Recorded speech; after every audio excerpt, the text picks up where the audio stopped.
In a shadowy realm far from the light of heaven, there were 7 princes of hell, each ruling over their domain with a dark hand.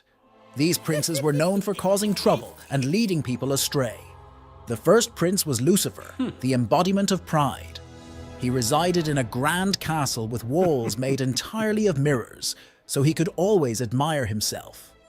Lucifer was very good at making people feel like they were better than everyone else, leading to fights and unhappiness when friends and families argued over silly things and competed against each other. Then there was Leviathan, the prince of envy, who lived in a gloomy forest of never-ending night. Leviathan was always looking at what others had with green eyes, whispering lies that made people want what wasn't theirs. This caused lots of sadness and anger, as friends envied each other over toys, relationships, and even caused them to steal from each other. Third was the fierce prince of wrath, named Satan, who made his home in a fortress surrounded by flames and thunder. Satan had a very short temper and liked to make people lose theirs. He'd make the smallest things seem like big problems, causing shouting and fighting over nothing at all. He created conflict and war all around the world, spreading his wrath. In the fourth position, but no less formidable, was Mammon, the prince of greed, who hoarded treasures in his underground vault. Mammon loved gold and jewels more than anything and convinced others to do the same. He made people forget to share, leading to loneliness and greed as everyone wanted more toys, more clothes, more of everything just for themselves. The fifth prince was Belphegor, known for his sloth and laziness. Belphegor preferred to lounge in a dim, cozy cave, doing as little as possible. He was very persuasive, making everyday tasks seem too hard and naps too tempting.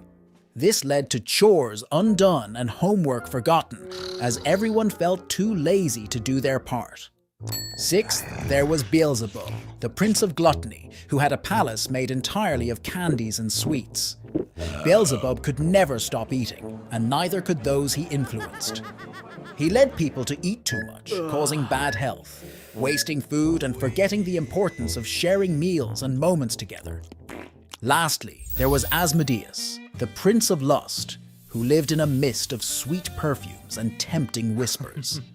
Asmodeus made people chase after their desires without thinking of the consequences, leading to broken friendships and hurt feelings as people forgot to care for each other's hearts. One day, a bright light shone in this dark realm, bringing a message of hope and love. A heavenly savior named Jesus Christ challenged the princes by teaching the people about kindness, patience, and generosity. Little by little, the people started to see the prince's tricks for what they were. They learned to be happy with what they had, to calm their anger, to share their riches, to complete their tasks, to enjoy food in moderation, and to love one another truly. As this happened, the influence of the 7 princes of hell became weak and started to wane. Jesus filled the world with light and love. Because of him, people were freed from bad habits and found happiness in loving each other and God, bringing the kingdom of heaven. When Moses, who grew up in Egypt as a prince, returned from exile, he confronted Pharaoh with a very important command from God: "Let my people go." But Pharaoh, who was very stubborn, said no. He didn't care that the Israelites were suffering and wanted to be free. So God sent 10 plagues to Egypt. The first plague was really strange. The Nile River, where all the water came from, turned into blood. The water became red and thick. It smelled really bad and all the fish died. People couldn't drink or use the water. It was a big problem for everyone. But Pharaoh didn't change his mind. Then, God sent a plague of frogs. They came from the river and were everywhere. In houses, beds, and even in the food. The noise from all the frogs was super loud, but Pharaoh still didn't listen. After the frogs, God sent a plague of lice. They were everywhere, crawling into hair and onto skin. They made everyone itchy, even the animals. It was really uncomfortable. People tried to get rid of them, but it was impossible. Even in this discomfort, Pharaoh's mind was still not changed. Then the fourth plague hit, and wild animals started showing up everywhere. They went into people's houses and walked around the streets, making everything scary and messy. Lots of animals took over, making it unsafe to go outside. Everywhere was filled with the noise of these wild animals. But even with all this trouble, Pharaoh still wouldn't change his mind. The fifth plague was very sad. A sickness hit all the animals like cows, sheep, and horses. They got so sick that they died. This was a big problem for the Egyptians, who needed these animals. People were very sad, but Pharaoh was still as stubborn as before. The sixth plague was painful boils. Really bad sores that popped up on everyone's skin. It hurt a lot, made people very uncomfortable, and made it hard to move. It was a constant reminder of the ongoing plagues. Even with all this pain, Pharaoh's heart was still hard. Next, God sent the seventh plague, a huge hailstorm. This wasn't just regular hail, it was big chunks of ice mixed with fire falling from the sky. It smashed the plants and trees and hurt anyone outside. Egypt had never seen such a violent storm, but Pharaoh still wouldn't budge. After the hail, God sent the eighth plague, locusts. They came in a giant swarm and ate up everything green that was left.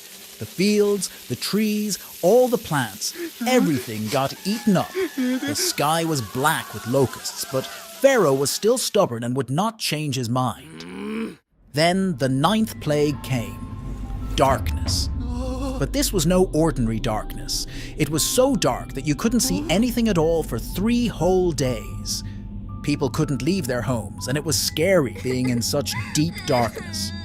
But still, Pharaoh didn't change his mind. Finally, the last and worst plague came. It was the saddest night in Egypt. The firstborn child in every family, and even the firstborn of the Pharaoh, died. From the smallest house in Egypt to Pharaoh's big palace, everyone was sad and crying. This was the moment when Pharaoh's heart finally changed.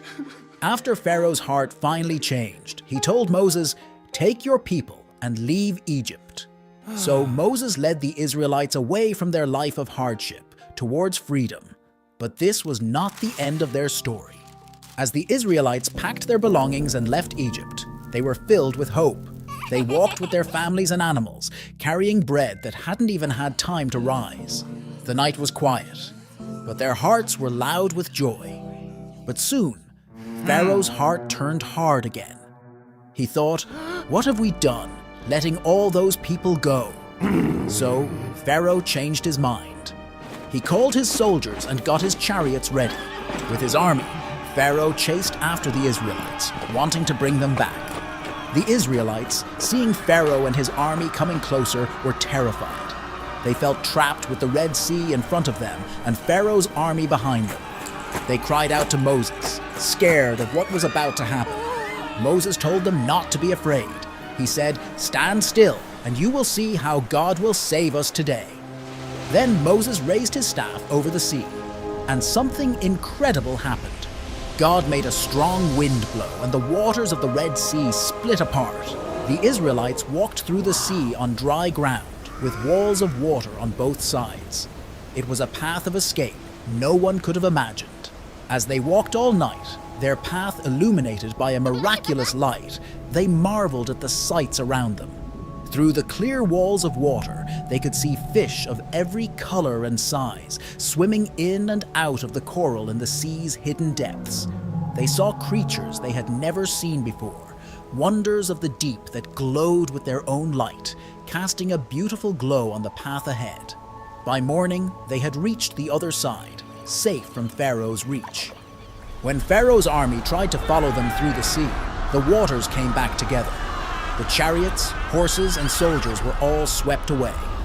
Pharaoh's army couldn't hurt the Israelites anymore. After crossing the sea, the Israelites knew they were truly free. They sang and danced, praising God for the great escape. Moses and the people looked back at the sea, thankful for the miracle that led them to freedom. This incredible journey showed the Israelites that with faith in God, even the deepest waters can part, making a way where there seemed to be none. In the last book of the Bible, called Revelation, There's a story about a mysterious creature called the Beast. Imagine a creature that is super powerful and kind of scary looking, with piercing eyes and sharp, twisted horns. This beast comes out of the sea. The beast is so strong and intimidating that people all over the world are amazed by it. They start to follow the beast, listening to it instead of remembering what's good and right. The beast has a partner, a monster that comes out of the earth. This monster has 2 horns and is like the beast's biggest fan and helps it by convincing more people to follow the beast.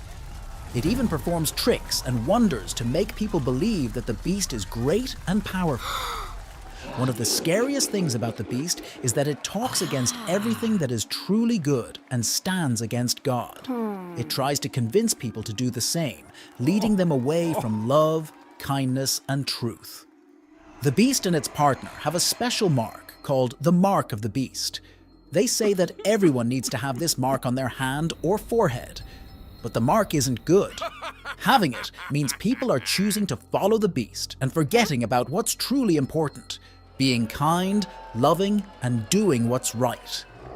The 2 beasts rule for many years and deceive a lot of people away from what is good. But here comes the hero of our story, the King of Goodness, shining brighter than the sun, ready to put an end to all the mischief and bring back peace and happiness. Imagine him riding on a white horse, leading a mighty army of good guys, all ready to stand up for what's right. The battlefield is unlike any other, where the fight isn't just with weapons, but with truth and justice. The beast and his team of bad guys, all set to protect their kingdom of lies, shout and scream, ready for battle. They throw their worst at the King of Goodness, lies like fire, confusion storms, trying to beat the light. But the King of Goodness isn't fighting alone.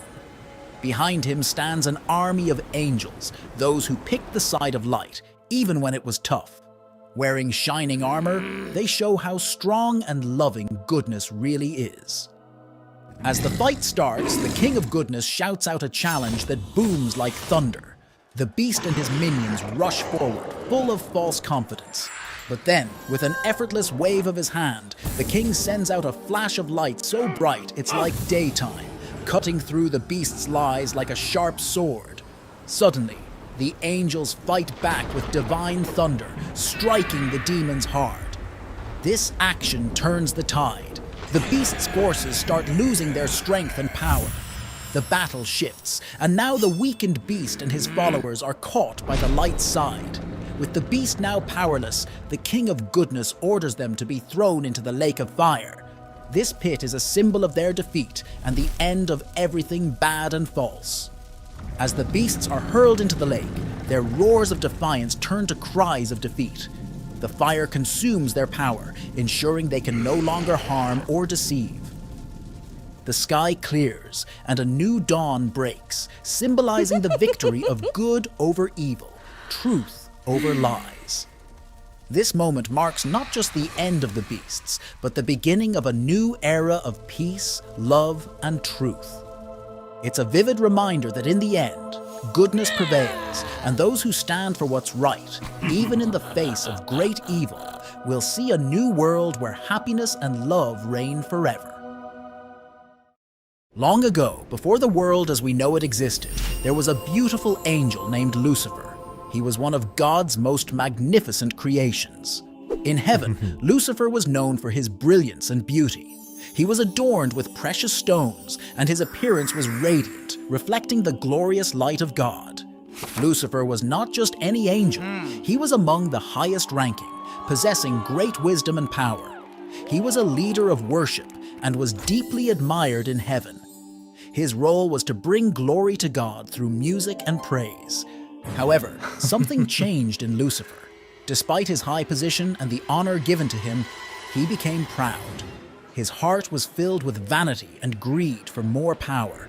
He started to think that he should be as important as God. Lucifer wanted to be worshipped like God was, and this desire led him down a dangerous path.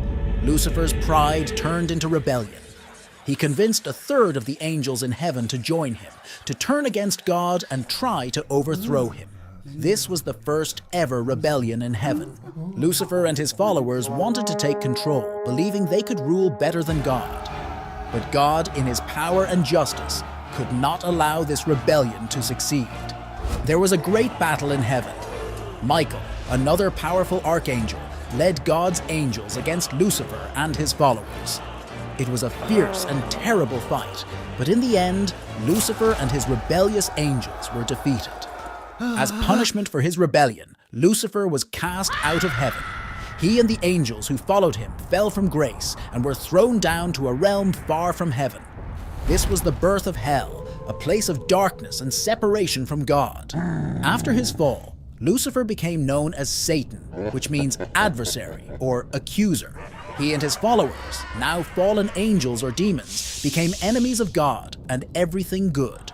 They roamed the earth, spreading lies and evil, trying to lead people away from God. The story of Lucifer is a powerful and sobering tale. It's a story about the dangers of pride and the consequences of rebellion against God. It reminds us that even the most beautiful and gifted beings can fall if they let pride take over their hearts. Lucifer's fall from heaven teaches us the importance of humility and the need to stay true to what is good and right. In the future, a day is coming when God will judge all the people who have ever lived. It is called Judgment Day, and it is when God decides who will go to heaven and who will be cast into hell. On Judgment Day, it is believed that Jesus will come back to earth. This won't be a quiet return. It will be powerful and glorious. The Bible says there will be loud trumpets, and the whole world will know that Jesus has come back. Jesus will look like the great King from heaven. The sky will change, and everyone, no matter where they are, will see him. People who have died will be brought back to life. They, along with everyone who is still alive, will gather before God. This is when the judgment will start. Jesus will be like a king sitting on a great, majestic throne, and everyone will stand before him. On this day, everything we have ever done, said, or even thought will be known. Nothing will be hidden. The Bible says that books will be opened, including the Book of Life, which has the names of everyone who has chosen to follow Jesus and live in a way that pleases God. People will be judged based on their actions and whether they chose to accept God's love and forgiveness. Those who have followed Jesus and have asked for forgiveness for the wrong things they've done will be invited to live with God forever in a new, perfect world called heaven.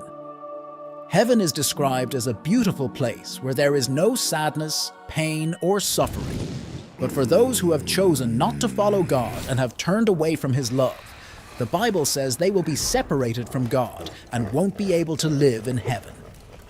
This part of Judgment Day is sad, and it's a reminder of how important it is to think about the choices we make. Judgment Day is about justice and fairness. It's a day when God will make everything right. All the wrong things in the world, like lying, hurting others, or being selfish, will be dealt with. It's also a day of hope for many people because it means that God's goodness and love will finally make everything in the world good and right. The story of Judgment Day teaches us that our actions and choices matter. It's a reminder to live in a way that is kind and good, to ask for forgiveness when we do wrong, and to care about others. It's also a story about God's promise to make a new world where everything is just, peaceful, and filled with love. At a big wedding party in Cana, everyone was laughing and dancing, but they ran into a big problem. They ran out of wine, and the party was about to get dull. But Jesus was there, and he did something nobody expected. He took jars filled with water, and with a simple gesture, turned the water into the most delicious wine the guests had ever tasted. The party lit up again, and everyone's jaws dropped, wondering how water had turned into wine. On another day, a huge crowd of 5,000 people gathered around Jesus, listening to every word he said. As the sun started to set, everyone realized they were really hungry, but all they had were 5 bread rolls and 2 tiny fish. It seemed impossible to feed so many with so little, but Jesus took the bread and fish, looked up to the sky, and gave thanks. Suddenly, the food started multiplying. Everyone ate until they were full, and there were even baskets of leftovers. It was like the bread and fish never ended. Once, while Jesus and his friends were sailing across the Sea of Galilee, a terrifying storm blew in. The wind howled, and the waves crashed into the boat, making everyone think they were going to sink. But Jesus was calm amidst the chaos. He stood up, stretched out his hand and said, "Peace, be still." Instantly the storm stopped, and the sea became as smooth as glass.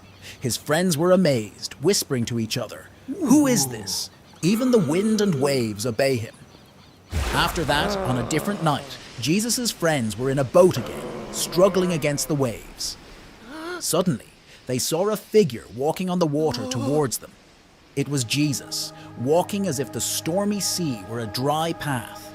His friends were scared at first, thinking it was a ghost, but Jesus called out to them, telling them not to be afraid.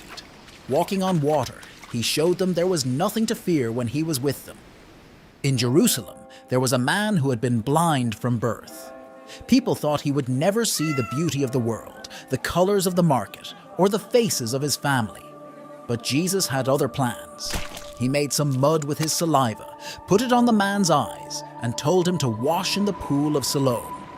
When the man washed his face and opened his eyes, he saw everything for the first time: the blue sky, the bustling streets, and the smiling faces of those around him.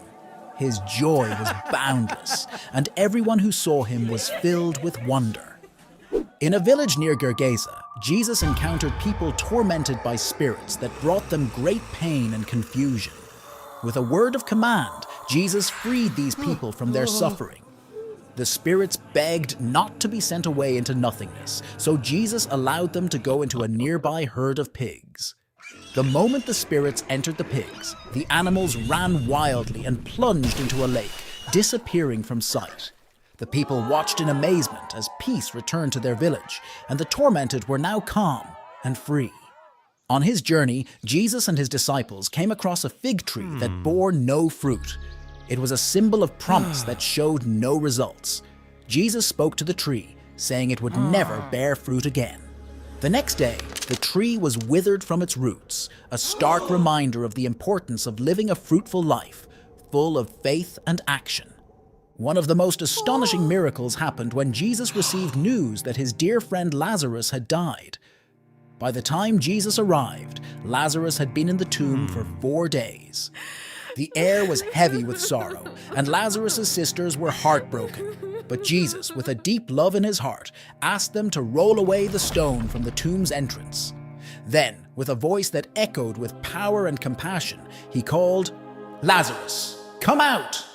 And to everyone's astonishment, Lazarus came out of the tomb, alive and well, wrapped in his burial cloths. This miracle showed everyone that not even death could limit Jesus' power. Another time, Jesus took 3 of his closest friends up a high mountain. Without warning, Jesus' appearance transformed. His face shone like the sun, and his clothes became dazzling white. 2 figures appeared beside him, great heroes from the past, talking with him. This moment, known as the Transfiguration, revealed Jesus' divine glory to his friends, leaving them in awe and giving them a glimpse of the heavenly realm. The greatest miracle came after Jesus himself had been crucified. His friends and followers were heartbroken, thinking all was lost. But on the 3rd day, when some of them went to visit his tomb, they found it empty. An angel told them, "He is not here, for he has risen as he said." Jesus appeared to them alive, showing them his hands and side, proving he had overcome death itself. This miracle, the resurrection, is the cornerstone of faith for many, showing that love and life are stronger than death. Through these miracles, Jesus taught lessons of hope, love, and the promise of new beginnings.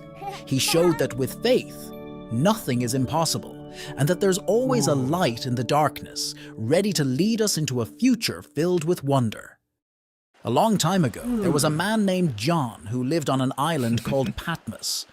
One day, something incredible happened. God gave him a vision, a special dream, to show him what the future holds. John's vision transported him into a heavenly throne room, more beautiful and majestic than anything on earth. It was filled with brilliant lights and colors, and creatures unlike any he had seen before. Right there in the center of it all was Jesus. The vision showed Jesus approaching a mysterious book sealed with 7 seals. This book contained the secrets of the future, and only Jesus was worthy to open it and reveal its contents to John. The first 4 seals were represented by the 4 horsemen: conquest, war, famine, and lastly, death. As the first seal opened, Conquest came riding on a magnificent white horse. He had a crown because he was all about winning, but not by fighting. He had a bow and wanted to fill the world with peace and truth. Yet, his path was not without resistance. As he rode forward, he found that not every heart was ready to be won. Conquest's journey was a vision of the struggle between light and darkness in the world. When the second seal broke, War rode in on a fiery red horse, swinging a big sword. War was all about conflict, as he used his sword to take peace away from the earth, making people fight each other. It was as if everywhere you looked, people were arguing and battling, unable to find peace. With the third seal, Famine arrived looking serious on a black horse. He held scales that showed there wasn't enough food for everyone. Every meal became extremely important, and the people were greatly affected by the weight of hunger. This period tested the generosity and kindness of humanity, encouraging people to help one another, reminding us how sharing can bring light even in the darkest times. The fourth seal revealed a chilling sight: death. He showed up on a pale horse with Hades right behind him.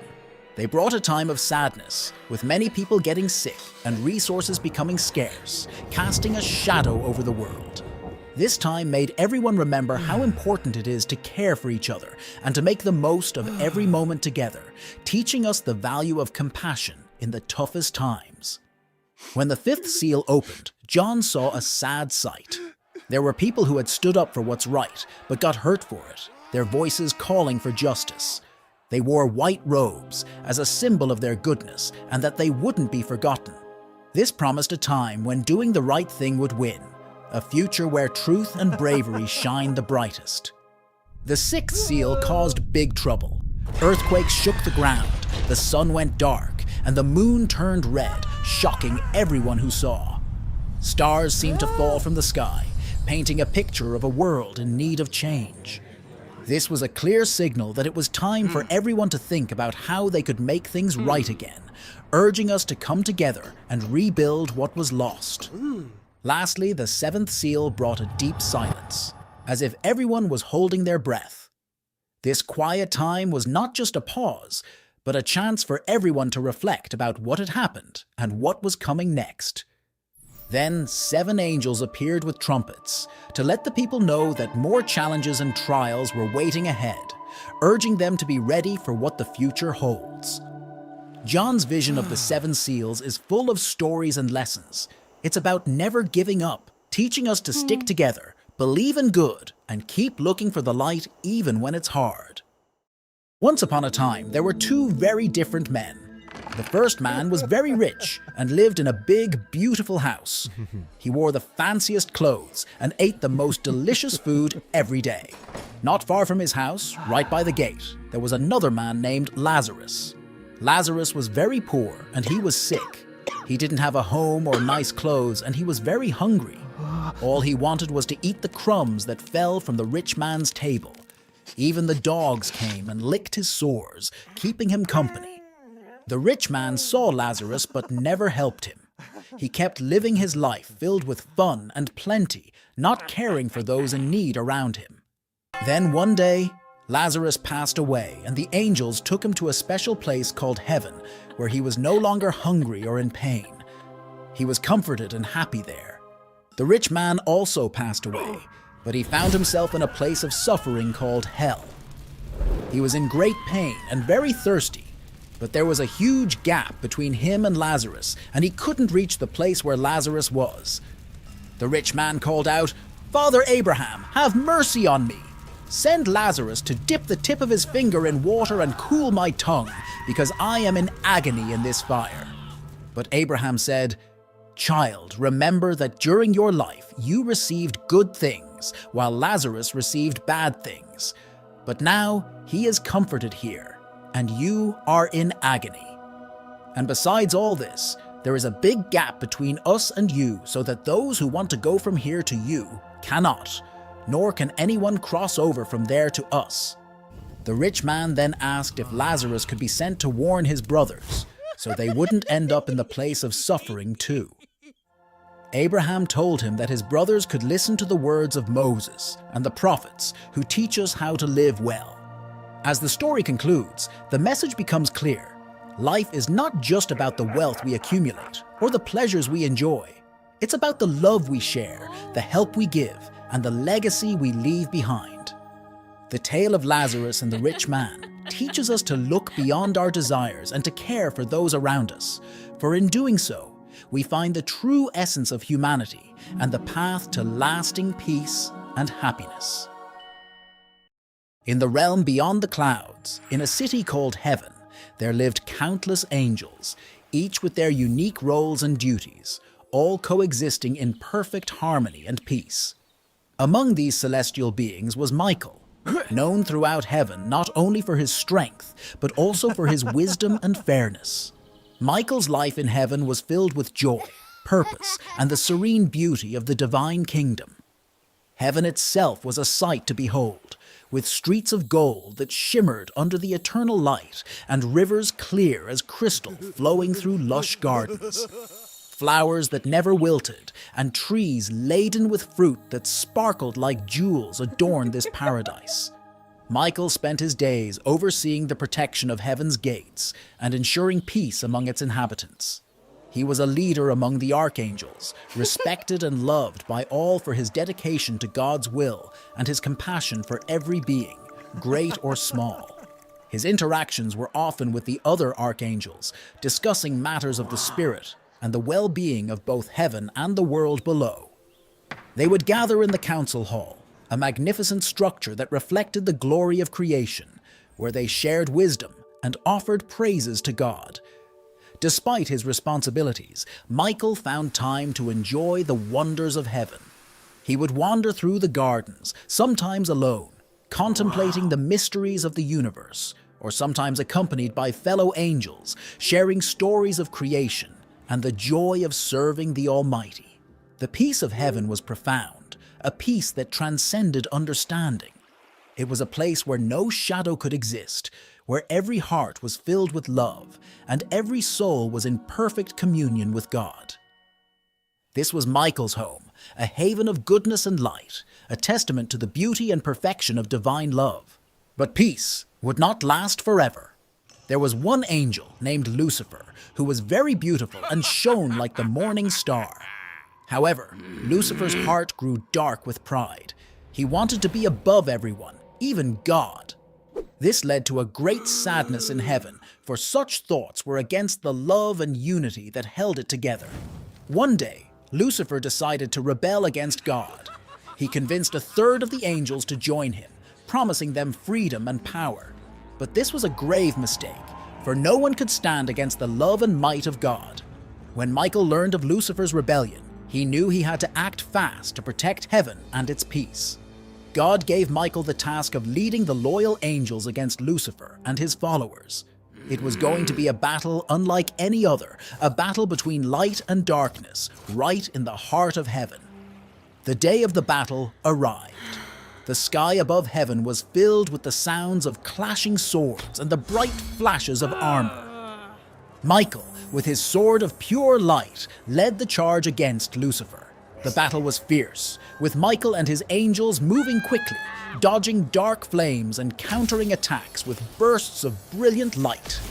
Lucifer, with his own powerful sword, fought back with all his might.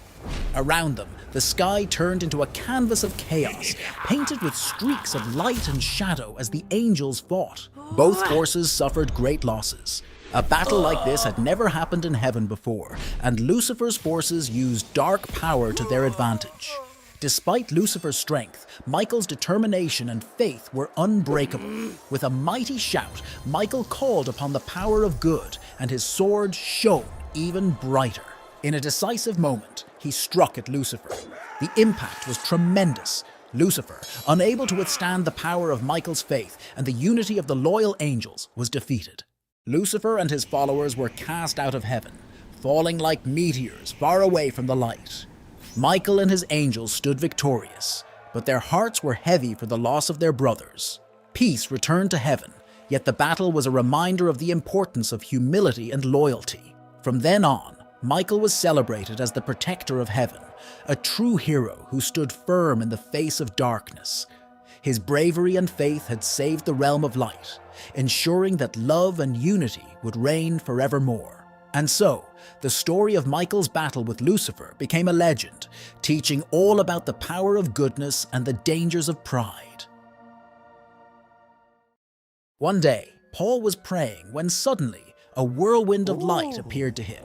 In the blink of an eye, Paul found himself floating up into the sky, higher and higher, past the clouds, and into a place like no other. He landed softly on ground, made of clouds that sparkled like diamonds. This was no ordinary place. This was heaven. Paul looked around in wonder. The first thing he noticed was the music. It was as if every beautiful sound he had ever heard was being played all at once by angels. They had wings that glowed, and their music made the air dance with colors. Then Paul saw something amazing. Animals he had never seen before. There were lions with wings, talking to peacocks with silver feathers, and gentle giants that could float.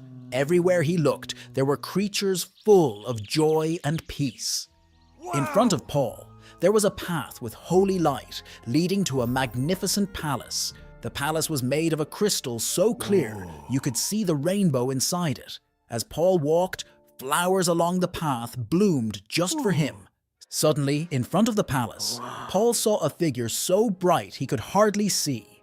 It was Jesus, surrounded by a dazzling light. Jesus smiled at Paul, and his heart filled with a happiness he had never known. Jesus didn't speak with words, but Paul could understand everything he wanted to say. It was as if love itself was talking, telling him secrets about joy and peace. Jesus showed Paul a river that sparkled with life. The water was not just blue, it was alive with every color Paul could imagine. Along the riverbank there was a tree that bore 12 kinds of fruits, one for each month, and its leaves could heal anything. Paul wanted to stay forever, but his visit had come to an end. The whirlwind of light gently carried him back down to earth. He landed back where he started, filled with incredible joy and peace. He knew he had been given a glimpse of heaven to share hope with everyone, to tell them about the amazing love and wonderful place that awaits those who believe. Paul could hardly find the words to describe what he saw and felt, but he tried his best, telling everyone about the music, the animals, the river of life, and most importantly, the endless love of Jesus Christ. And even though it was hard for people to understand everything, they could see the truth in Paul's eyes and the love in his heart. They knew he had seen something extraordinary, a glimpse of heaven, and it filled them with hope and joy, knowing that paradise is real.